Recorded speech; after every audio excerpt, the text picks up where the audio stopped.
السلام علیکم دوستو، اس قسط کے آغاز میں عثمان اپنی کمان اٹھا کر عمر بے کی طرف بڑھتے ہوئے کہتا ہے، کیا ہم نے آپ کو بار بار تنبیہ نہیں کی تھی کہ اکیلے کارروائی مت کریں؟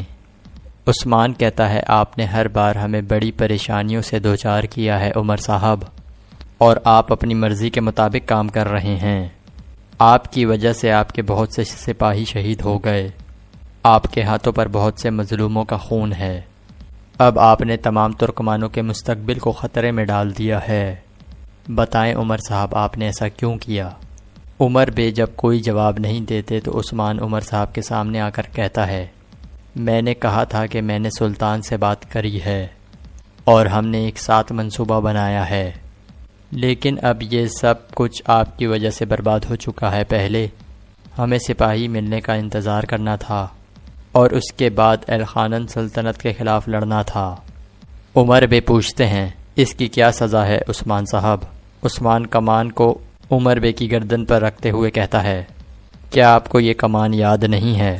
یہ کمان میرے آباء و اجداد میں سے اوغوز خان نے اپنے بیٹے کو دی تھی۔ کیا آپ کو نہیں معلوم کہ ان کے عظیم بیٹے اس مقدس ریاست کے وارث ہیں؟ یہ سن کر عمر بے کانپنے لگتے ہیں۔ اس کے بعد عثمان کمان کو عمر بے کی گردن سے ہٹا لیتا ہے اور کہتا ہے، عمر صاحب، میں نے آپ سے کہا تھا کہ اس کمان کے ساتھ کھڑے رہیں، مگر آپ اس کمان کے خلاف گئے ہیں۔ عمر بے لڑکھڑاتے ہوئے عثمان کی طرف چلتے ہیں اور کہتے ہیں، عثمان صاحب، آپ حق پر ہیں، میں اس کمان کے خلاف کھڑا ہوا، مگر اب میں خلاف ورزی نہیں کروں گا، کیونکہ میں آپ کے لیے بوجھ کے سوا کچھ نہیں ہوں۔ ہم جیسے ان زمینوں پر آئے تھے ویسے ہی واپس چلے جاتے ہیں، ہم یہ زمینیں چھوڑ دیں گے عثمان صاحب۔ عثمان کہتا ہے، یہ سب کے لیے بہتر ہوگا۔ یہ سن کر عمر بے سرداری خیمے سے باہر آ جاتے ہیں۔ ملہون جیسے عمر بے کو دیکھتی ہے تو وہ بھی عمر بے کے پاس آ جاتی ہے۔ پھر ملہون عمر بے سے پوچھتی ہے، حضور اندر کیا ہوا ہے؟ عثمان صاحب نے آپ سے کیا کہا ہے؟ عمر بے کہتے ہیں، انہوں نے مجھے اوغوز خان کی کمان کے بارے میں بتایا ہے۔ پھر عمر بے ملہون سے کہتے ہیں، چلو ملہون، یہ زمینیں چھوڑنے کی تیاری کرو۔ یہ سن کر ملہون وہیں رک کر عثمان صاحب کے سرداری خیمے کو دیکھنے لگتی ہے، جبکہ عمر صاحب آگے کی طرف چلے جاتے ہیں۔ اس کے بعد ملہون خاتون بھی عمر بے کے پیچھے چلی جاتی ہے۔ دوسری طرف گونچا ان دونوں کو جاتے ہوئے دیکھتی ہے اور بالا سے کہتی ہے، عمر صاحب پریشان معلوم ہوتے ہیں، ملہون بھی پریشان ہے۔ بالا سوچ میں پڑ جاتی ہے تو گونچا بالا سے پوچھتی ہے، اب عثمان صاحب کی شادی کا کیا ہوگا؟ بالا سرداری خیمے کی طرف دیکھتے ہوئے کہتی ہے، اس کا جواب عثمان صاحب ہی دے سکتے ہیں۔ ادھر سرداری خیمے میں عثمان سرداری نشست پر بیٹھا تھا۔ اسی دوران بمسی اور گندوز اجازت لے کر اندر آتے ہیں۔ بمسی عثمان سے پوچھتا ہے، آپ نے عمر صاحب سے کیا بات کی؟ کیا وہ اپنی غلطی تسلیم کرتے ہیں؟ اور کیا اب وہ اپنی مرضی کے مطابق کام کرنا چھوڑ دیں گے؟ یہ سن کر عثمان غصے سے کہتا ہے، اب وہ یہاں نہیں رہیں گے۔ بمسی عثمان سے پوچھتا ہے، عثمان صاحب، جب آپ عمر صاحب سے بات کر رہے تھے تو کیا یہ کمان آپ کے پاس تھی؟ عثمان کمان کو اوپر کرتے ہوئے کہتا ہے، میں نے عمر بے کو اپنے آباء و اجداد اوغوز خان کے بارے میں بتایا، وہ جانتا ہے کہ میں نے اسے کیا بتانے کی کوشش کری ہے۔ پھر عثمان کہتا ہے، عمر بے کو چھوڑیں، چلیں توگائے کے بارے میں بات کرتے ہیں۔ گندوز کہتا ہے، توگائے سوچے گا کہ ہم عمر صاحب کے حملے کے ذمہ دار ہیں، اب وہ ہمارے قبیلے میں وہی سب کچھ کرنا چاہے گا جو اس نے عمر بے کے قبیلے میں کیا۔ بمسی کہتا ہے، وہ جلد ہی سمجھ جائے گا کہ کائی قبیلے پر حملہ کرنا عمر صاحب کے قبیلے پر حملہ کرنے جیسا نہیں ہے۔ عثمان کھڑے ہوتے ہوئے کہتا ہے، یقیناً یہ ایک جیسا نہیں ہے۔ اگر وہ ہمارے قبیلے میں آنے کی ہمت کرتا ہے تو ہم اس کی ہمت توڑ کر اسے بھیڑیوں کے سامنے ڈال دیں گے۔ بمسی کہتا ہے، یہ دن بھی آئے گا عثمان صاحب۔ اس کے بعد عثمان کمان کو مضبوطی سے پکڑ کر کمان کا بوسہ لیتا ہے اور پھر کہتا ہے، ہم مصمم ارادہ کرتے ہیں۔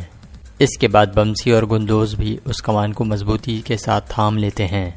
دوسری طرف توگائے کے ڈیرے پر دو آدمی توگائے کے سامنے ایک نقشہ رکھتے ہیں اور ان میں سے ایک آدمی توگائے کو بتاتے ہوئے کہتا ہے، کائی قبیلے کے نگران سپاہی 3 مختلف حصوں میں ہیں، ہم ان سے بچتے ہوئے قبیلے تک پہنچ سکتے ہیں۔ توگائے پوچھتا ہے، سوغوت کے بارے میں کیا خیال ہے؟ دوسرا آدمی توگائے کو بتاتے ہوئے کہتا ہے سوغوت کے اندر اور باہر فوجی دستے موجود ہیں، ہر دستے کے ساتھ کچھ محافظ سپاہی ہوتے ہیں، مگر عثمان صاحب نے آج سپاہیوں کی تعداد بڑھا دی ہے اور ان کے جنگجو سپاہی ٹولیوں کی شکل میں گشت کر رہے ہیں۔ یہ سن کر توگائے کہتا ہے تو عثمان احتیاطی تدابیر اختیار کر کے اپنے خوف کو دبانے کی کوشش کر رہا ہے۔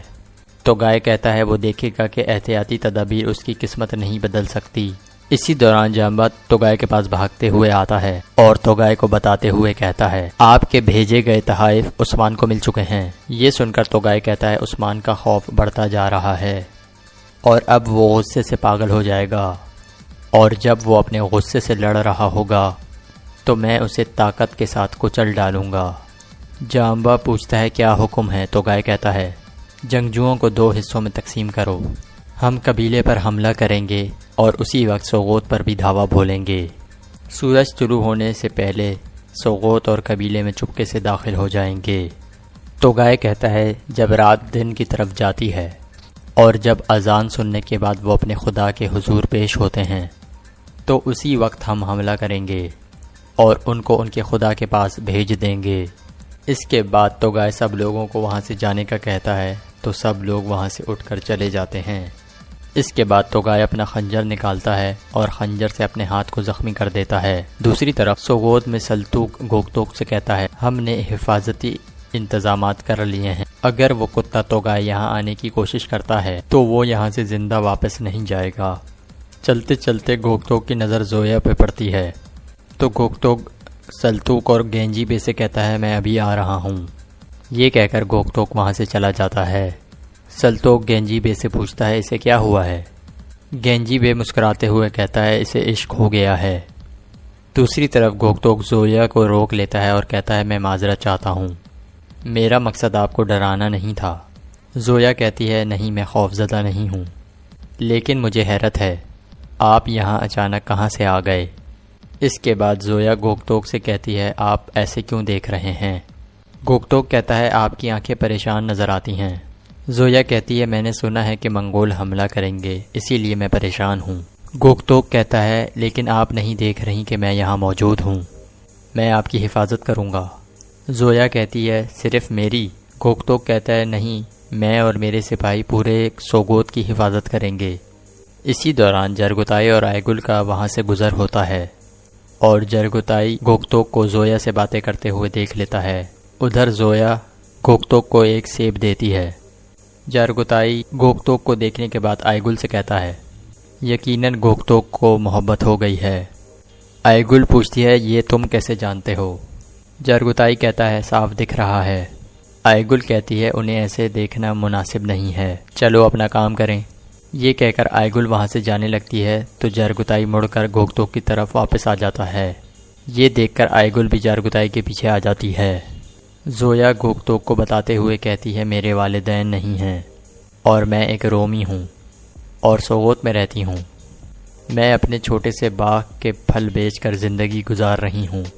اسی دوران جرگتائی وہاں آ جاتا ہے اور گوگتوک پر چھلانگ لگا دیتا ہے اور زویا سے کہتا ہے یہ شرمیلا ہے۔ گوگتوک غصے میں آ کر جرگتائی سے کہتا ہے تم یہاں کیا کر رہے ہو؟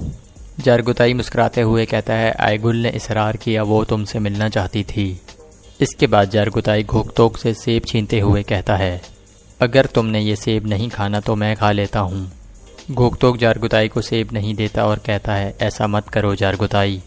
یہ دیکھ کر زویا اپنی ٹوکری سے جرگتائی کو بھی ایک سیب دے دیتی ہے۔ اس کے بعد جرگتائی سیب کھانے لگتا ہے اور آئیگل جرگتائی کو کھینچ کر وہاں سے لے جاتی ہے۔ اس کے بعد گوگتوک اور زویا بھی اپنے اپنے راستے پر چلے جاتے ہیں۔ دوسری طرف عثمان شیخ ادیبالی کے پاس آتا ہے تو شیخ ادیبالی کے مرید وہاں سے اٹھ کر چلے جاتے ہیں۔ عثمان شیخ ادیبالی کے پاس آ کر بیٹھ جاتا ہے اور کہتا ہے میرے شیخ مجھے یقین ہے کہ آپ نے معاملے کے بارے میں سنا ہوگا۔ شیخ ادیبالی کہتے ہیں میں نے سنا ہے عثمان صاحب، میں نے سنا ہے۔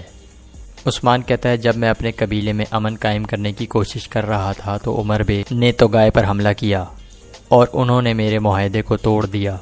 عثمان نظریں جھکاتے ہوئے کہتا ہے میرے شیخ انہوں نے سب کچھ تباہ کر دیا اور ان کی وجہ سے اب بہت سی جانوں کو خطرہ ہے۔ شیخ ادیبالی کہتے ہیں چمڑے کی سلائی کرنا مشکل ہے عثمان، 2 مختلف چمڑوں کو جوڑنا سخت مشکل ہے۔ اس کے بعد شیخ ادیبالی اپنے سامنے پڑے چمڑے کے 2 حصے کرتے ہیں اور کہتے ہیں مگر چمڑے کو کاٹنا بہت آسان ہوتا ہے۔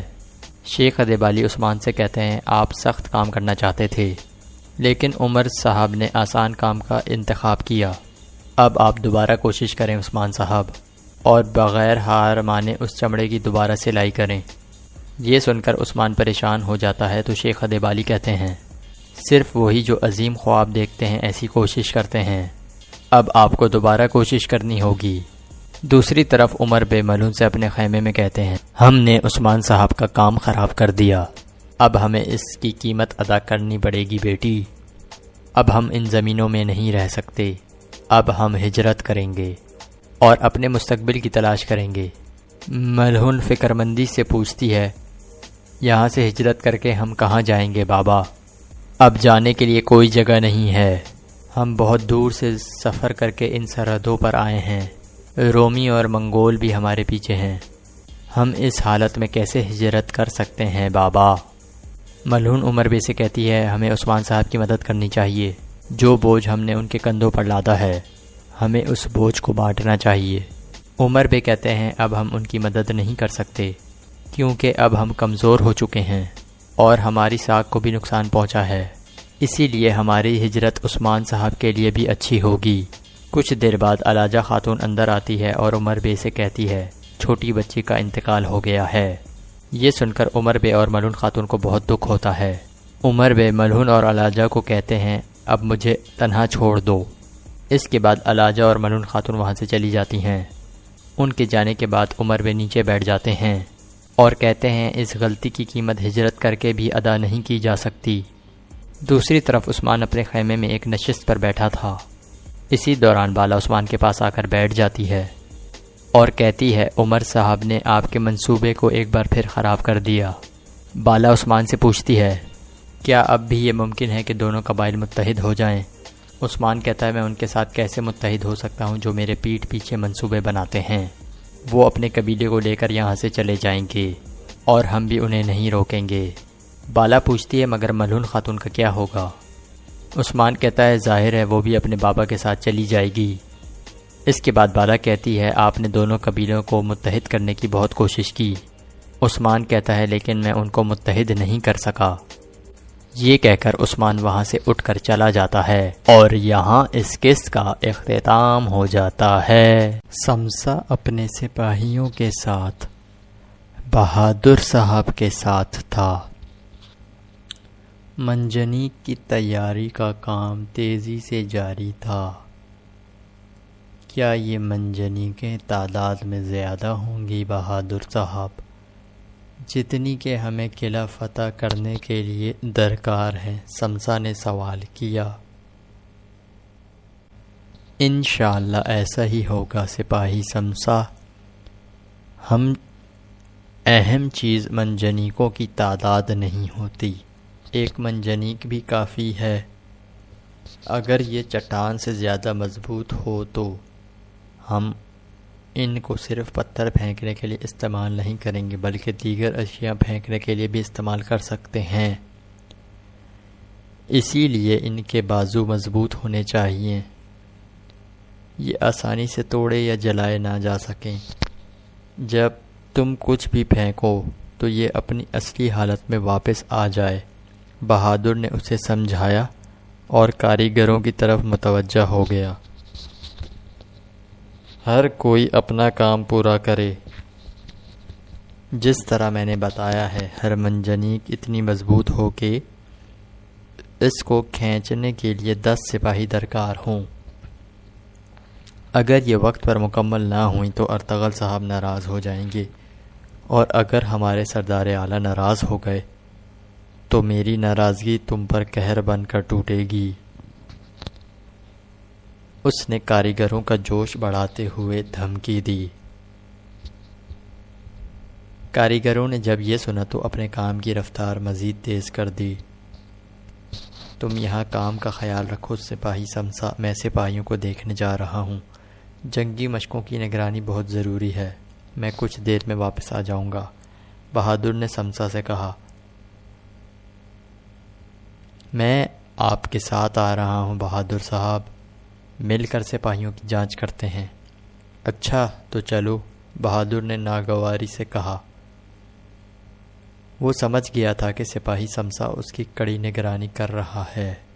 وہ سمسا سے دور جا کر چیتان سے ملاقات کرنا چاہتا تھا، لیکن اب یہ ممکن دکھائی نہیں دے رہا تھا۔ ارطغرل کو ہم جو دھچکا دینے والے ہیں، یہ اسے جنگ کی شروعات میں ہی تباہ کر دے گا۔ مجھے تم سے توقع ہے کہ اس مسئلے سے جلد نمٹ لوگے۔ کل پتھر پھینکنے کے لیے بنائی گئی منجنیقیں قلعے کے سامنے پہنچنے سے قبل ہی جل کر راکھ ہو جائیں گی، چیتان نے آرس کو بتایا۔ وہ منجنیقوں کی تیاری پر نظر رکھے ہوئے تھا۔ بہادر کا ایک سپاہی ان کے درمیان پیغام رسانی کا کام کر رہا تھا۔ انہوں نے بہادر کو سونے اور سرداری کا لالچ دے کر اپنے ساتھ ملایا تھا۔ اچھا تو بہادر کا کیا ہوگا؟ وہ کب حرکت میں آنے والا ہے؟ آرس نے پوچھا۔ ارطغرل نے بہادر پر کڑا پہرا لگایا ہوا ہے، بلکہ بہادر کے علاوہ جن پر بھی ارطغرل کو شک ہے، ارطغرل ان سب کی نگرانی کر رہا ہے۔ لیکن میں پھر بھی بہادر سے مسلسل رابطے میں ہوں۔ جب میں منجنیقوں کو آگ لگا کر ارطغرل کے سپاہیوں کو مار دوں گا تو وہ چاودار قبیلے کے مرکزی خیمے پر قبضہ کر کے اپنی سرداری کا اعلان کر دے گا، چیتان نے کہا۔ زبردست، آرس نے تعریف کی۔ ارطغرل سمجھتا ہے کہ اس نے میرا محاصرہ کر کے قلعے میں قید کر دیا ہے۔ اسے ایسا ہی سمجھنے دو۔ وہ ابھی یہ نہیں جانتا کہ اس کے ساتھ کیا ہونے والا ہے۔ میں نے اسے گھیر لیا ہے۔ میں اسے بتاؤں گا کہ جنگ کسے کہتے ہیں۔ میں اپنے سپاہیوں کے ساتھ طلوع آفتاب کے وقت روانہ ہو جاؤں گا۔ چیتان نے اسے اپنے منصوبے سے آگاہ کیا۔ ٹھیک ہے، اب تم آرام کر لو۔ تم نے واقعی اپنی دوستی کا حق ادا کیا ہے چیتان۔ کل ارطغرل کے حساب کا دن ہے، وہ مبارک دن جب ہم ترکوں کے ان کے اپنے خون میں نہلا دیں گے، جب ہم ترکوں کو ان کے اپنے خون میں نہلا دیں گے۔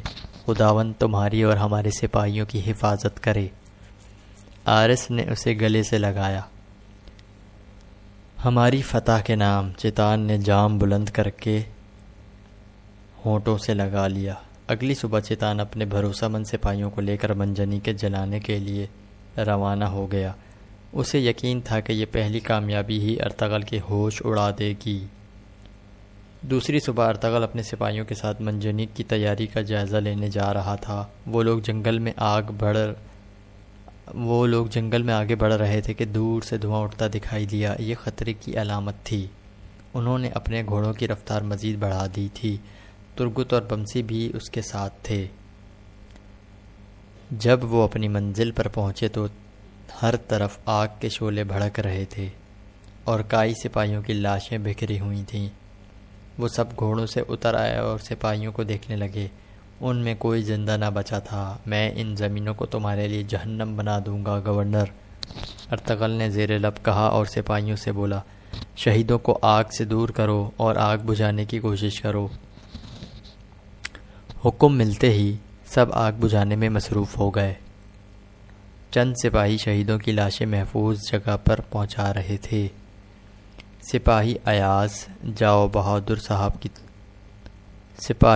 ایاز، جاؤ بہادر صاحب کو تلاش کرو۔ جیسے آپ کا حکم حضور۔ ایاز آگے بڑھ گیا۔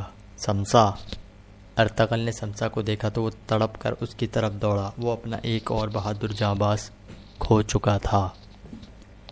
سمسا میرا دلیر بھائی، ہم جب تک تمہارے خون کا حساب نہ لے لیں سکون سے نہ بیٹھیں گے۔ نہ تمہیں قبر میں چین آئے گا اور نہ ہی ہمیں زمین پر۔ ارطغرل نے اس کی پیشانی پر بوسہ دیا۔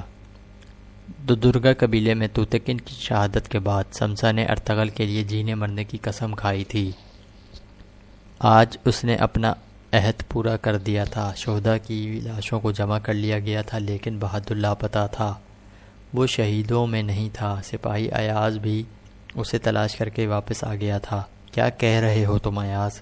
کیا تم نے شہیدوں میں بہادر صاحب کو اچھی طرح تلاش کیا ہے؟ میں نے انہیں ہر جگہ ڈھونڈا ہے حضور، وہ کہیں بھی نہیں ہیں، ایاز نے بتایا۔ بمسی، ابھی تمام شہیدوں کی شناخت کرو، مجھے بتاؤ کہ کیا ان میں صرف بہادر لاپتہ ہے؟ جیسے آپ کا حکم بھائی۔ بمسی شہیدوں کی طرف بڑھا۔ سپاہی جلتی ہوئی منجنیکوں کی آگ بجھا رہے تھے۔ شہیدوں کی لاشیں قبیلے بھجوانے کے لیے گھوڑا گاڑی کا انتظام بھی کر لیا گیا تھا۔ بھائی، یہاں معمور تمام سپاہی شہید ہو چکے ہیں، صرف بہادر غائب ہے۔ ممکن ہے انہوں نے بہادر کو یرغمال بنا لیا ہو، بمسی نے خدشہ ظاہر کیا۔ اتنے سپاہیوں کو مارنے کے بعد وہ بہادر کو یرغمال کیوں بنائیں گے بمسی؟ اس کا زیادہ امکان نہیں کہ جنہوں نے ہمیں ستایا وہ بہادر کو نہ مارے۔ بہادر نہ تو مرا ہے اور نہ ہی یرغمال ہے۔ جب ہمارے اتنے سپاہی شہید ہو گئے، منجنیکوں کو آگ لگا دی گئی تو وہ بھاگ گیا تھا، ارطغرل نے کہا۔ وہ تو جنگ کے میدانوں میں اپنی بہادری کے قصے سناتا تھا، کیا وہ میدان سے بزدلوں کی طرح بھاگ گیا؟ بمسی نے حیرت سے پوچھا۔ ہم جلد پتہ کر لیں گے کہ وہ بزدلی کی وجہ سے بھاگا ہے یا غداری کی وجہ سے۔ ترگت، فوراً قبیلے جاؤ، بہادر وہیں گیا ہوگا، اسے تلاش کر کے میرے پاس لے آؤ۔ وہ مجھے وضاحت دے گا کہ جب اتنے سپاہی لڑ رہے تھے، شہید ہو رہے تھے، تو وہ قبیلے کیوں فرار ہوا؟ یہ بھی ممکن ہے کہ بہادر اور گورنر آرس نے مل کر یہ کارروائی کی ہو۔ ارطغرل نے ترگت کو بھیج دیا اور بمسی سے مخاطب ہوا۔ ہم اپنے شہداء کو قبیلے لے کر جائیں گے۔ جب لوگ دیکھیں گے کہ منجنیکیں پہلے ہی دن جل گئیں اور ہمارے لوگ شہید ہو گئے تو وہ مایوسی میں گھر جائیں گے۔ مجھے انہیں مایوسی سے بچا کر حوصلہ بڑھانا ہوگا۔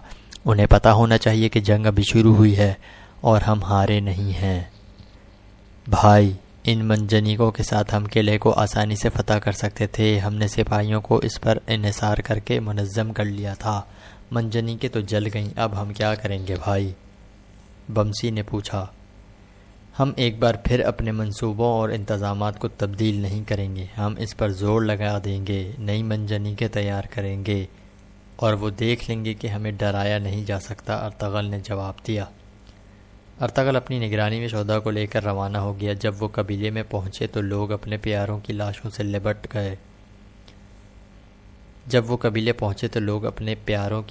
سے لپٹ گئے۔ ہر آنکھ پرنم تھی۔ ارطغرل تدفین کی تیاریوں کا حکم دے کر آرتک صاحب کے پاس آ گیا۔ حضور، گورنر آرس کے سپاہیوں کو منجنیک کی جگہ کا کیسے پتہ چلا؟ کسی کو ان کے آنے کی خبر کیوں نہ ہوئی؟ ہم یہ پتہ لگائیں گے آرتک صاحب، ارطغرل نے جواب دیا۔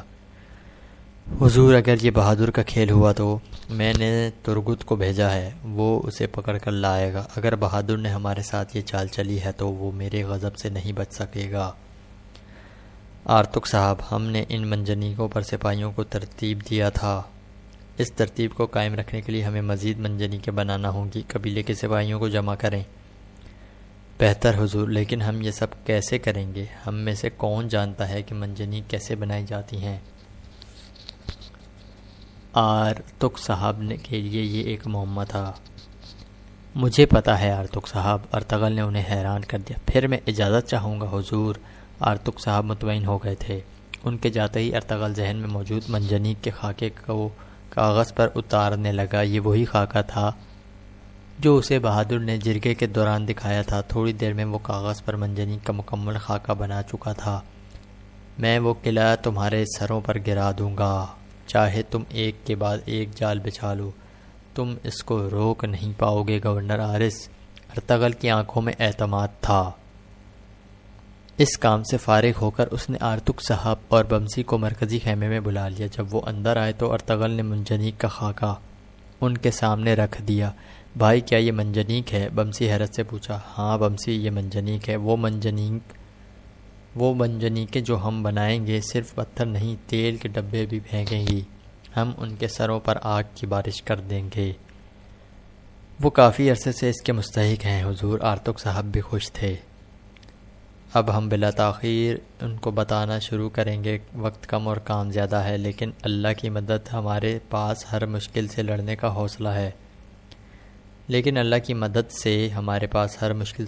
حوصلہ ہے۔ وہ دیکھیں گے کہ ان کی کوئی سازش ہمیں فتح کے راستے سے ہٹا نہیں پائے گی۔ اللہ ہمارا حامی و ناصر ہو۔ آپ خود اس کام کی نگرانی کریں گے آرتک صاحب۔ میں نے تفصیل سے بیان کر دیا ہے کہ آپ نے کیسے کرنا ہے۔ آپ کو یہ کام بلا تاخیر شروع کرنا ہوگا۔ میں اپنے کام کو جلد مکمل کر لوں گا میرے آقا، آرتک صاحب نے انہیں تسلی دی۔ دمرل بھی اپنے ساتھیوں کے ہمراہ ارطغرل کے خیمے میں آ گیا۔ آپ نے ہمیں بلایا حضور؟ میں نے قلعے کے دروازے اور نیکیا کے راستے کی نگرانی تمہارے حوالے کی تھی، کیا تم نے کسی کو وہاں سے گزرتے یا آتے جاتے دیکھا؟ ارطغرل نے پوچھا۔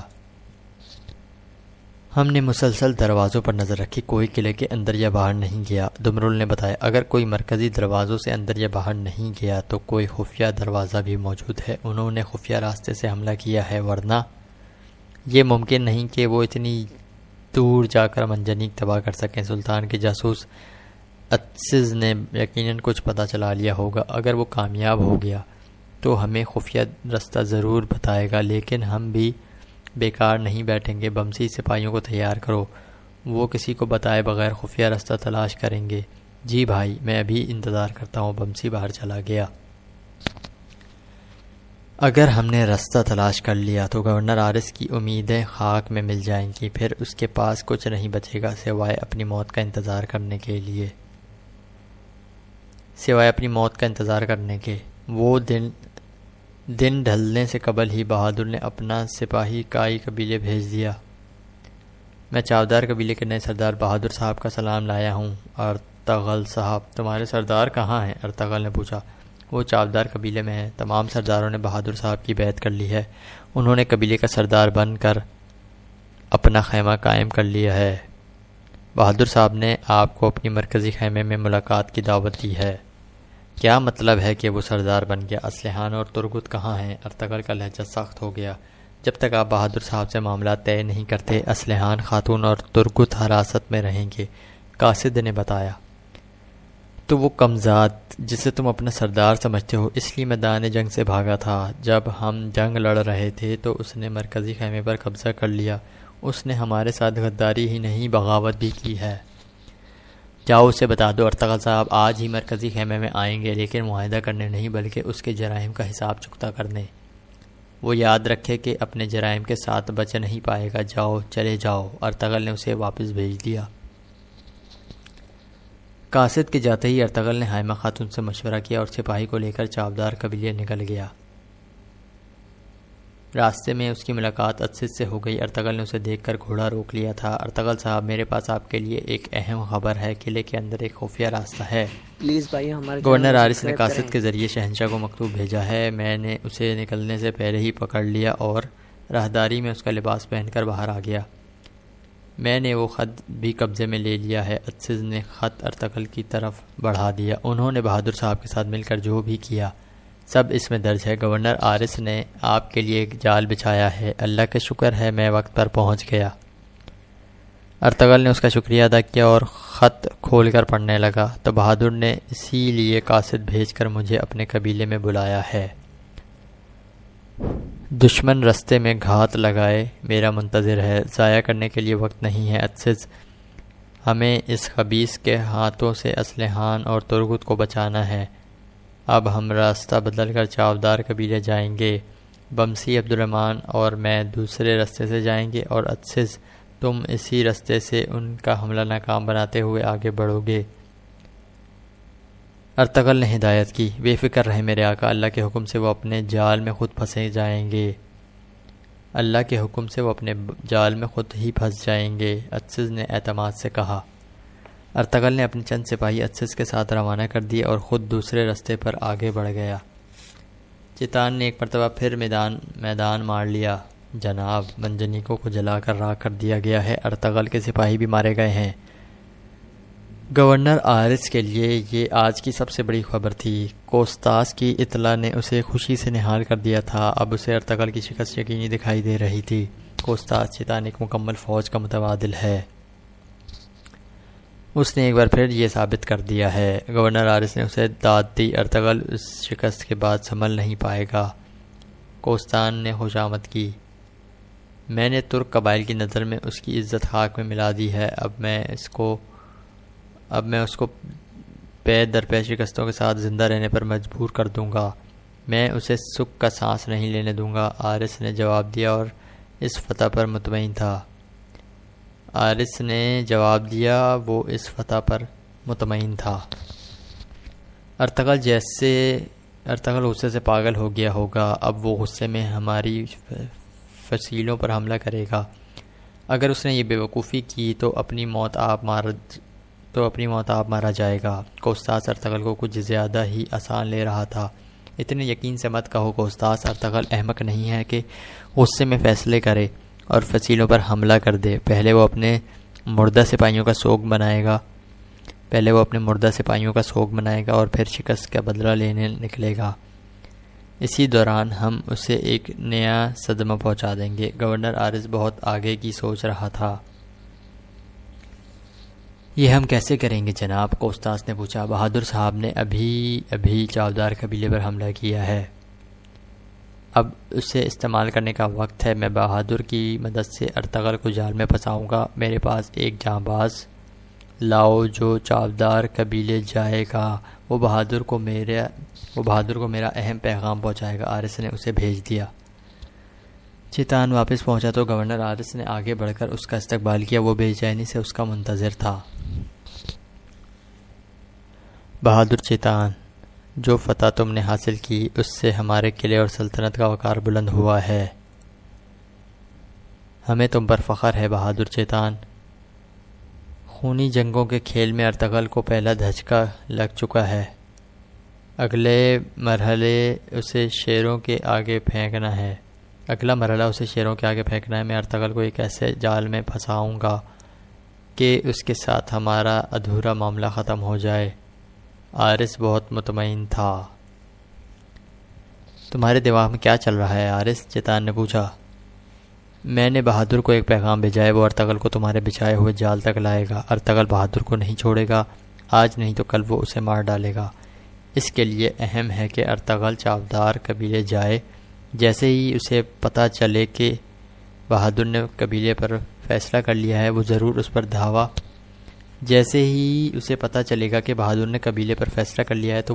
پر دھاوا بولے گا۔ جب وہ جوش میں چاودار قبیلے جائے گا تو راستے میں ہمارے سپاہی اس کا شکار کر لیں گے۔ ارطغرل کو اپنے ہاتھ سے مارنے کا اعزاز دینے پر میں تمہارا شکر گزار ہوں آرس۔ چیتان مسکرایا۔ میں قلعہ نہیں چھوڑ سکتا، اس لیے یہ کام تمہیں سونپ رہا ہوں چیتان۔ جب تم چاہو تو اپنے بہترین سپاہیوں کا دستہ ساتھ لے جانا، آرس نے ہدایت کی۔ اس کی ضرورت نہیں آرس، ارطغرل ترنے والا نہیں ہے چیتان، مجھے اس کا تجربہ ہو چکا ہے۔ میں کچھ بھی امکانات پر نہیں چھوڑ سکتا۔ یہ مت سمجھنا کہ مجھے تم پر بھروسہ نہیں۔ جیسا میں نے کہا ہے تم ایسا ہی کرو گے تو جیت ہماری ہوگی چیتان۔ جیسا تم چاہتے ہو ویسا ہی ہوگا آرس۔ میں تمہارے لیے ارطغرل کا سر لاؤں گا۔ چیتان نے اسے یقین دلا دیا۔ خداوند ہمارے ساتھ ہو چیتان۔ گورنر نے سینے پر صلیب بنائی اور آگے بڑھ کر تخت پر بیٹھ گیا۔ ارطغرل چاودار قبیلے پہنچا تو مرکزی خیمے کے باہر بہادر اپنے بیٹے سانچار کے ساتھ اس کا منتظر تھا۔ سانچار کو ارطغرل کچھ عرصہ قبل ایک جرم کے سزا کے طور پر قبیلہ بدر کر چکا تھا۔ میری دعوت قبول کرنے پر میں آپ کا شکریہ ادا کرتا ہوں ارطغرل صاحب، برائے مہربانی اندر آ جائیں۔ بہادر نے اسے خوش آمدید کہا۔ ہم نے آپ کے لیے تیاریاں مکمل کی ہوئی ہیں، ہم بات چیت کے دوران لذیذ کھانوں سے بھی لطف اندوز ہوں گے۔ ترگت اور اسلحان کہاں ہیں؟ ارطغرل نے اس کی تمہید نظر انداز کر دی۔ پریشان مت ہوں، وہ ٹھیک ہیں، باقی باتیں خیمے میں ہوں گی، پھر ہم انہیں بھی کھانے پر اپنے پاس بلا لیں گے۔ بہادر نے کہا تو ارطغرل گھوڑے سے اتر آیا۔ وہ مرکزی خیمے میں داخل ہوا اور آگے بڑھ کر سرداری نشست پر بیٹھ گیا۔ باہر موجود قبیلے کے معززین بھی اندر آ گئے تھے۔ جب وہ بیٹھنے لگے ارطغرل نے اشارے سے انہیں روک دیا۔ کھڑے رہیں اور مجھے وضاحت دیں۔ جب میں جنگ میں مصروف تھا تو چاودار قبیلے کے اندر کیا ہوا جو میری حفاظت میں تھا؟ یہ ہمارے قبیلے کا اندرونی معاملہ ہے، ہم نے اسے حل کر لیا ہے۔ میں نے صرف اپنی سرداری کا حق حاصل کیا ہے۔ ترگت اور اسلحان کی فکر نہ کریں، میری سرداری کو باضابطہ طور پر تسلیم کرتے ہی انہیں آپ کے حوالے کر دیا جائے گا۔ بہادر نے ڈھٹائی سے جواب دیا۔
ہے۔